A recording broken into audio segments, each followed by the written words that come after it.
What would you think if I told you that the very traits in a woman that terrify a man the most, her emotional depth, her silence, her knowing, are not flaws but sacred thresholds? That what he fears in her is not danger but deliverance? And that when he runs from her, he is not escaping harm, but rejecting his own salvation? She enters his life not as a storm, but as a mirror, not to break him, but to show him what he's already broken. And when he looks into her eyes, there's a flicker of something ancient, a memory buried in his bones, the memory of a feminine truth too powerful for the boy he still clings to. You see, the immature man doesn't fear her rage, he fears her calm, her restraint, her ability to see into his soul without flinching. Because to be seen by a woman who sees everything and still chooses silence is unbearable for a man who has spent his life armoring his shadow in charm, dominance, and avoidance. In the feminine, there's no place to hide. And for a man who has never faced the parts of himself he deems unworthy, her presence feels like drowning. But he doesn't yet understand. He isn't drowning in her. He is drowning in himself, in the reflection of who he might have become had he been brave enough to descend, brave enough to lose the illusion of control and enter the unconscious where she already resides, the place Carl Jung called the shadow. He feared her because she activated the death of the mask. The woman who is deeply connected to her essence doesn't just trigger his attraction, she awakens his ghosts. She calls forth his wounds. She unsettles the ego that has kept him safe, successful, untouchable. And yet, paradoxically, it is only through her that he can reach wholeness. Because her energy is not an attack, it is initiation. Initiation into the very path he has avoided his entire life. In Jungian terms, this woman is not simply a partner. She is an archetype. She is the anima, the inner feminine that lives buried beneath his persona. She does not seduce him with skin. She seduces him with reflection. She shows him everything he pretends not to feel, everything he abandoned to be accepted, everything he projected onto other women but never dared to claim. Her silence is sacred. Her boundaries are not punishment, they are portals. But the man who cannot face his own shadow will misinterpret her detachment as cruelty, her standards as rejection, her sovereignty as arrogance. He will try to tame her, label her, fix her. And when that fails, he will flee. Not because she was too much, but because she made him feel not enough. Not because she wounded him, but because she offered him transformation. And he mistook it for loss. But here's what most never realize. He doesn't forget her. No matter how far he runs, how many other women he touches, how loudly the world praises his surface, he remembers her. Because she wasn't an experience. She was a reckoning. The woman who reflects a man's shadow is unforgettable. Because she doesn't just leave a memory, she leaves an imprint. A psychic fingerprint on his soul that no amount of noise can erase. And over time, when the distractions fade, when the ego wears thin, he begins to understand. What he feared in her was the very thing he needed to become whole. That her gaze wasn't judgment, it was invitation. That her leaving wasn't abandonment, it was consequence. And that the ache she left behind wasn't heartbreak. It was the call to his own inner sanctum. She was not the storm. She was the silence before it, and the clarity after. She was the dark goddess archetype disguised in mortal form. And her love, though brief, was never meant to be comfortable. It was meant to be catalytic. So the question is not why she left. The question is, why did he run from the one woman who never tried to change him, only to show him who he really was? And deeper still, why do you fear the part of you that already knows the answer? He thought her distance was cruelty, but in truth it was compassion cloaked in discipline. The kind of compassion that doesn't coddle a man's weakness, but calls him to rise through it. For the woman who knows her worth cannot be a nursemaid to a man's spiritual amnesia. She is not here to heal the part of him he refuses to face. She is here to awaken it. Her very presence was his initiation. But he mistook her softness for passivity, her mystery for manipulation. He didn't yet understand that the feminine isn't loud. It is not boastful nor forceful. It doesn't demand attention. It commands transformation. And transformation for the masculine is terrifying because it requires surrender, surrender of certainty, of the persona, of control. It demands that the man step down from the throne of his ego and enter the underworld of his soul, that he face the grief of everything he's denied, not just in others, but in himself. Carl Jung spoke of this journey as individuation, the sacred becoming of the whole self. But no one speaks of how painful this process truly is.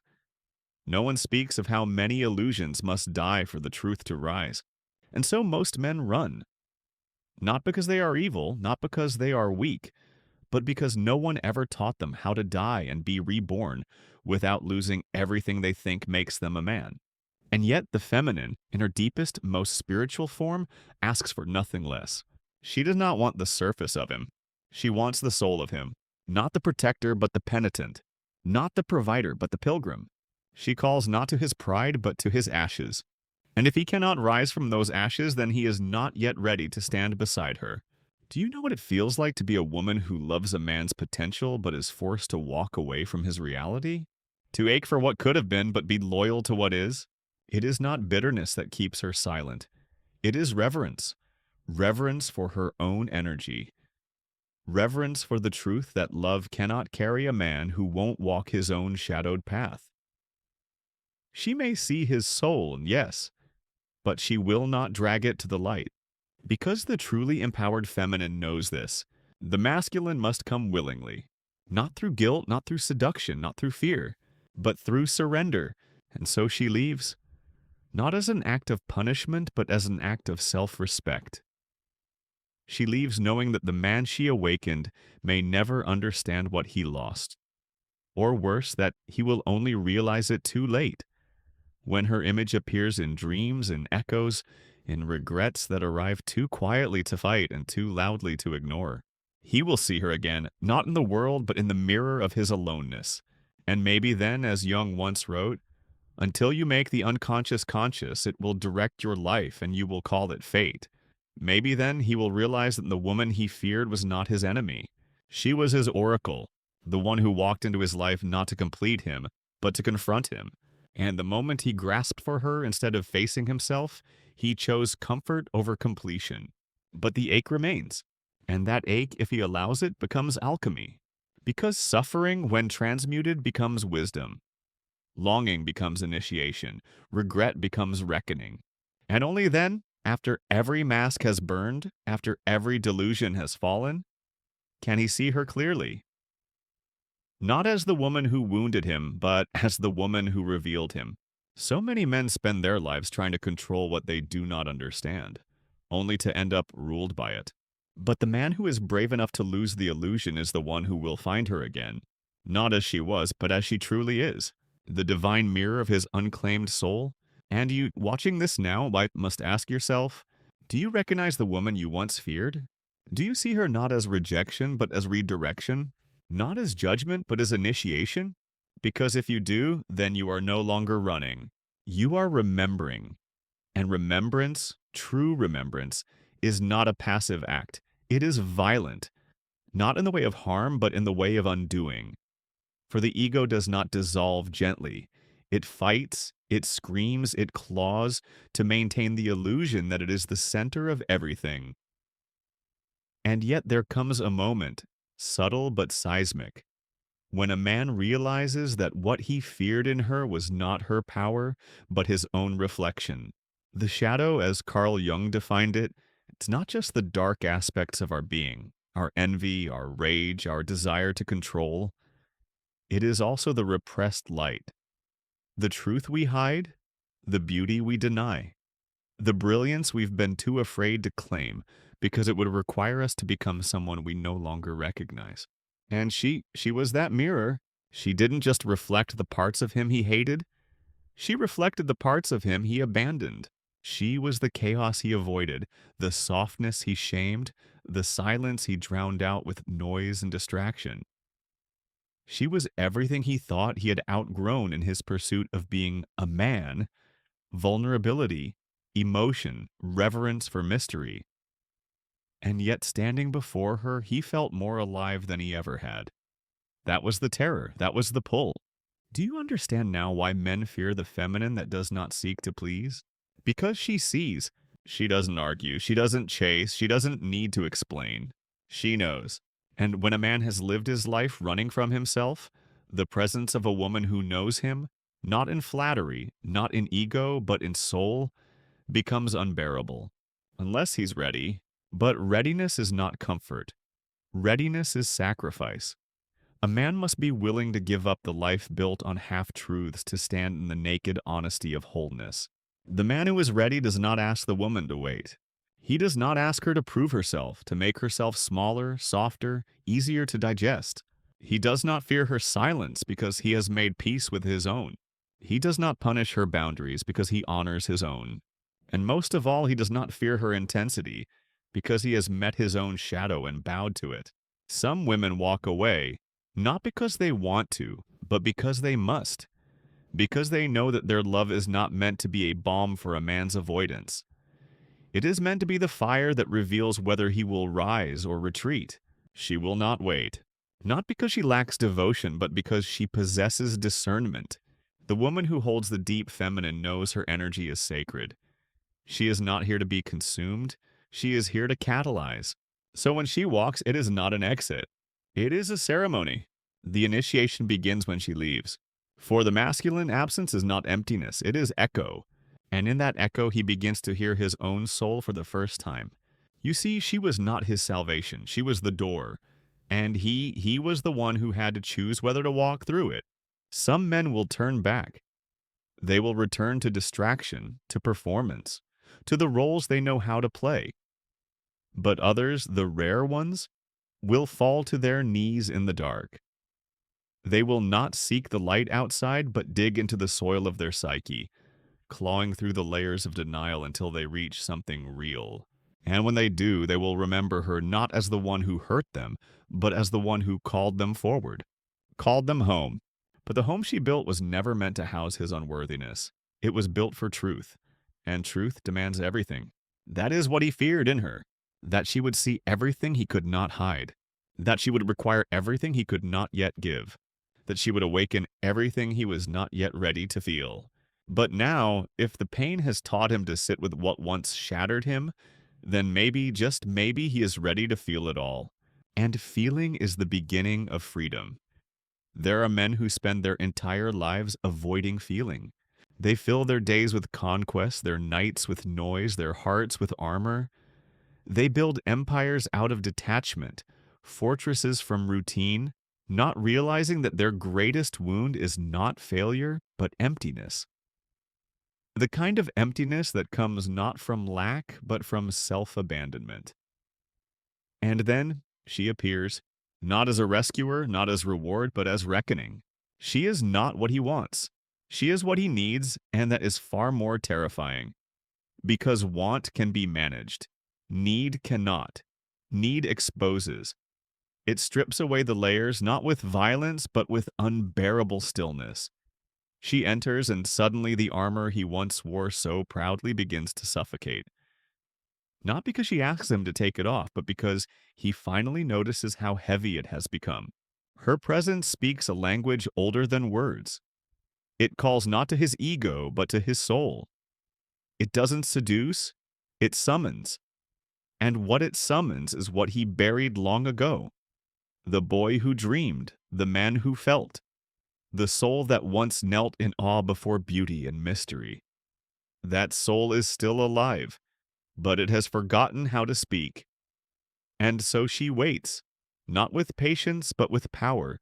The true feminine does not chase, she doesn't beg, she doesn't explain. She reveals, and that revelation is his invitation. But not all invitations are accepted. Some are feared. Because to accept her is to accept the death of who he pretended to be. The strong one, the logical one, the protector, the provider. All roles, none of them real, none of them whole. So he runs. or he shuts down. Or worse, he tries to possess her, to contain what he cannot yet embody. He tells himself stories that she's too much, too emotional, too complicated. But deep down in the silence he avoids, he knows the truth. She is not too much. She is truth. And truth is overwhelming when you've lived your life in lies. There's a reason Carl Jung spoke so often of the shadow. It's not just the dark impulses we suppress, it's the divine potential we disown. The radiant, wild, untamable self that terrifies us because it cannot be controlled, only honored. And the feminine is its mirror. That's why she unnerves him. Not because she's wrong, but because she's right. Too right. The way she knows, the way she sees, the way she does not flinch in the face of his mess, the way she refuses to make herself small to soothe his discomfort. She does not try to fix him. She does not beg to be understood. She simply stands like a storm over still water and waits. And if he dares, if he chooses, he will step into that storm. Not to tame it, but to be undone by it. Because on the other side of being undone is the man he was always meant to be. But he will have to walk through the fire. Not once. Many times. Every time he wants to withdraw. Every time he wants to silence his emotions. Every time he wants to dominate instead of understand. Every time he wants to run, he must stay. This is the price of transformation. And yet, for the man who pays it, what he finds is not destruction. It's rebirth. It's not that she saves him. It's that in losing his illusion, he finds himself. That is why she was never meant to be his possession. She was meant to be his portal. But a portal is not a guarantee. It opens, it calls, and then it waits. What he does with it, that is where fate and free will collide. Do you understand now? What he feared in her was never her power. It was that she could not be bent to serve his ego. She demanded his soul, and his soul, caged for far too long, roared in both fear and longing. Because deep down he knew she wasn't here to love the mask. She was here to meet the man, but only if he had the courage to show up. And courage, real courage, it isn't loud. It's not bravado, it's not force. It's the quiet decision to feel, to tell the truth, to let go. He thought her wildness was dangerous. He thought her stillness was rejection. He thought her refusal to settle was punishment. It was none of those. It was initiation. That ancient, trembling doorway between the man he had crafted and the man he could become. A sacred threshold few ever cross because it demands not conquest, but surrender. And isn't that what he feared most? Not her, not really, but what her presence demanded he confront. The still whispering truth that the greatest threat to his survival wasn't failure, but awakening. Because awakening comes with grief. It comes with the death of the old self. It comes with the shattering of masks so carefully constructed, praised, admired, and utterly hollow. She, in her essence, was the mirror of his inner God, and also the reflection of his neglected shadow.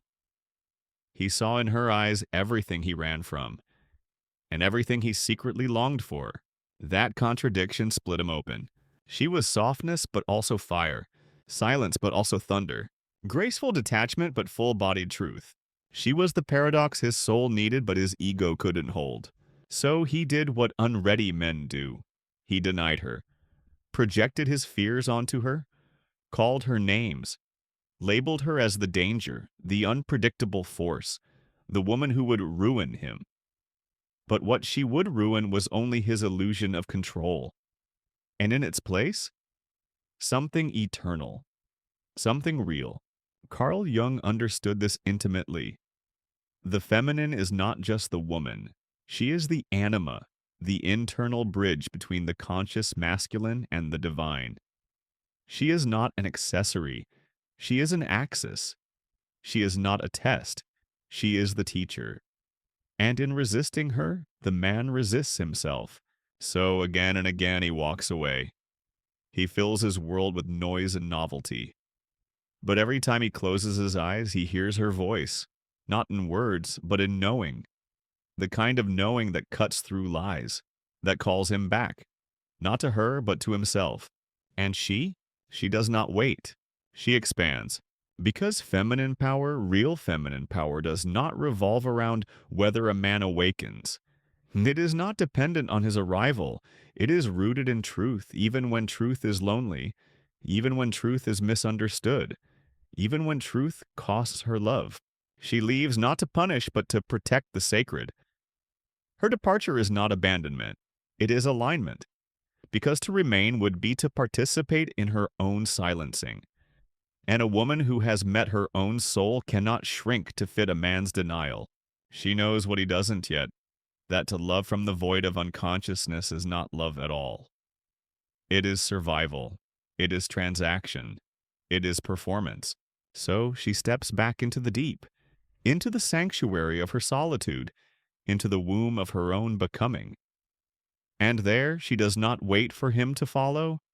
She becomes the path itself. But here's the ache, he feels it. Long after he's returned to logic and reason, long after he's convinced himself she was irrational, too intense, too much, long after the world tells him he's better off, he feels it. That something was different, that something ancient, beautiful, and terrifying looked at him once and saw everything, and that he, not she, chose blindness. Because you see, this is not a story of villains and victims. This is a story of initiates and initiations, of invitations answered or denied, of the war between ego and soul, of the cost of authenticity in a world that rewards performance, of how often men think they are rejecting a woman when they are truly rejecting their own awakening. Because to choose her, truly choose her, is to choose depth over comfort, presence over avoidance, truth over fantasy. And truth is uncomfortable. It will burn through every lie you've used to protect your heart. It will rip you open and call that healing. It will demand your whole being, not just your best mask. But only through that fire does he find peace. Not the peace of numbness, but the peace of wholeness. And so she was never just a woman. She was a myth, an archetype, a storm cloaked in soft hands and fierce silence. She was the medicine he rejected, and the shadow that bore his salvation. But here's the secret the soul knows. It is never too late. But the path will cost you, not in suffering, but in shedding, not in pain, but in presence. So the question remains, will he return? Not to her, but to himself? Because she has already returned to the altar of her own worth. And the man who once feared her power, if he dares, he may yet find the divine in the very place he fled. The eyes of the woman who never begged, never chased, never bowed. She simply was, and in being, became holy. He began to search for her in other women, though he would never admit it aloud. In their voices he sought her cadence, in their eyes her knowing. But none could offer what she gave without effort, unfiltered presence. He tried to recreate the feeling, but imitation is not incarnation. He touched skin without intimacy. He heard laughter without resonance. He engaged in love without transformation. And all of it left him emptier than before. Because she had become more than a memory, she had become a symbol. The anima he projected, the divine feminine he once feared, was now the very compass of his inner discontent. Every denial, every avoidance, every quick comfort was a silent echo of her name. And though he would never confess it, her absence marked the beginning of his psychological descent. Jung warned us, when we do not face the unconscious, it returns as fate. And his fate now was the silent haunt of a woman he never truly held, because to hold her would have meant holding himself accountable. The man he was then could not survive the truth she carried. But the man he must become cannot be born without it. You, woman, who has been told you are too much, too sensitive, too deep, too demanding, understand this. It was never about you being too much. It was about you being true. And truth in a world addicted to illusion is always dangerous. Do not dull your shine for those who wear blindfolds. Do not fold your wings because someone fears the sky. The men who resist you are often the ones most in need of what you reflect. But reflection is not your burden to carry. Let them break if they must. Let them rebuild if they choose. Your role is not to shrink, but to stand. In the soul of every man lies a reckoning, a threshold between boyhood and sovereignty, between ego and essence. You were that threshold. You were the initiation his soul cried for, but his mind could not accept. And so, he demonized what he should have knelt before. He dismissed what he should have honored. But the unconscious is a patient architect. It does not forget what the conscious mind denies. And slowly, piece by piece, life begins to mirror the lesson again. He meets reflections of her in dreams, in songs, in the stillness of long nights. He starts to question what kind of man he must become to stand in the presence of a woman like that, and not flinch. That question, though born in regret, is sacred, because in asking it he has begun the work. The shadow is no longer stalking him from behind. It is now sitting in front of him, offering its hand, and it wears her face. There is a kind of love that ruins you for anything shallow, a love that shows you the difference between connection and collision. She was that, a sacred disruption, a psychological fire, the kind of woman who doesn't destroy a man but forces him to destroy the illusions he mistook for himself. And in the ashes of all he thought he was, he begins to see, not her as he wished her to be, but himself as he never dared to look. That is her gift. That is her haunting. So if you have ever loved in this way, fierce, unyielding, holy, know this. You are not too much. You are medicine. You are mirror. You are storm and sanctuary.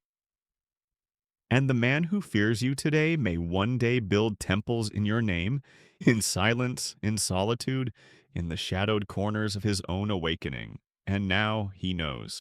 That salvation was never found in control or conquest or comfort.